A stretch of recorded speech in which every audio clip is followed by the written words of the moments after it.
میرے دوستو عزیزو، اس زمانے میں یہ حیوانیت غیروں سے مسلمانوں میں منتقل ہو رہی ہے کہ یہ اپنے والدین کو اس وقت تک پہچانتے ہیں جب تک یہ خود کسی قابل نہیں ہو جاتے۔ جب یہ خود کسی قابل ہو جاتے ہیں تو والدین کو بھلا دیتے ہیں۔ یہ جانور پنا ہے، کیونکہ دنیا میں کوئی جانور ایسا نہیں ہے کہ جس کو چرنا آ جائے، چگنا آ جائے، اڑنا آ جائے، پھاڑ کھانا آ جائے، پھر وہ والدین کو پہچانتا کہ والدین کون تھے۔ اس زمانے میں سب سے بڑی بیماری یہ پیدا ہوئی مسلمانوں میں خاص طور پر کہ وہ اپنے والدین کو ادھر دیکھو، اپنے والدین کو اس وقت تک پہچانتے ہیں جب تک ان سے ان کی حاجتیں متعلق ہوتی ہیں۔ اللہ اکبر۔ ایک صحابی نے آ کر عرض کیا حضور اکرم صلی اللہ علیہ وسلم سے کہ ایسی گرم زمین کہ اگر گوشت کا کچا ٹکڑا ڈالا جائے تو گرم زمین کی وجہ سے پکڑ تیار ہو جائے اور کھانے کے قابل ہو جائے، اتنی گرم زمین پر میں اپنی ماں کو پیدل اپنی پیٹھ پر لے کر چلا ہوں اور 9 میل چلا ہوں، 9 میل چلا اپنی ماں کو پیٹھ پر لے کر۔ یہ تو فرمائیے کیا میں نے اپنی ماں کا حق ادا کر دیا؟ آپ نے فرمایا ماں کا حق ادا کر دیا۔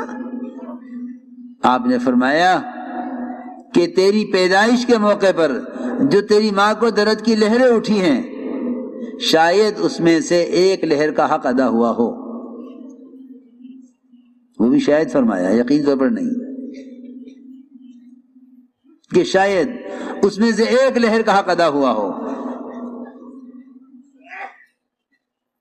تو میرے دوستو عزیزو، یہ اس زمانے کی حیوانیت ہے، اپنے والدین کا مقام نہ پہچاننا، اپنے والدین کا اکرام نہ کرنا اور والدین کی خدمت نہ کرنا، یہ حیوانیت ہے۔ اس لیے کوئی جانور ایسا نہیں ہے جو جانور بڑا ہو جائے، چرنے لگے، چگنے لگے، اڑنے لگے، پھر وہ پہچانتا اپنے والدین کو، ایسا کوئی نہیں ملے گا۔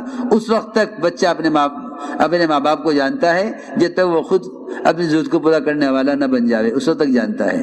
یہ حیوانیت انسانوں میں آ گئی ہے۔ تو انہوں نے عمل پیش کیا، اے اللہ مجھے جنگل سے واپسی میں دیر ہوئی، والدین سو چکے تھے، میں تمام رات دودھ کا پیالہ لے کر ان کے سامنے کھڑا رہا، میرے بچے بھوک سے بلکتے رہے۔ میں نے کہا کہ نہیں، والدین سے پہلے بچوں کو دودھ نہیں پلاؤں گا۔ جب وہ سو کر اٹھے ان کو دودھ پیش کیا، اے اللہ اگر میں نے یہ عمل تیری رضا کے لیے کیا ہے تو یہ چٹان ہٹا دے۔ یہ تو میرے دوستو عزیزو معاملات کی لائن کا ایک عمل ہے۔ مولانا ایسا فرماتے تھے کہ حضور اکرم صلی اللہ علیہ وسلم کے تکوینی لائن کے اشارے سے چاند کے 2 ٹکڑے ہو سکتے ہیں، تو جو احکام شریعت آپ لے کر آئے ہیں ان احکام شریعت کی قوت کیا ہوگی؟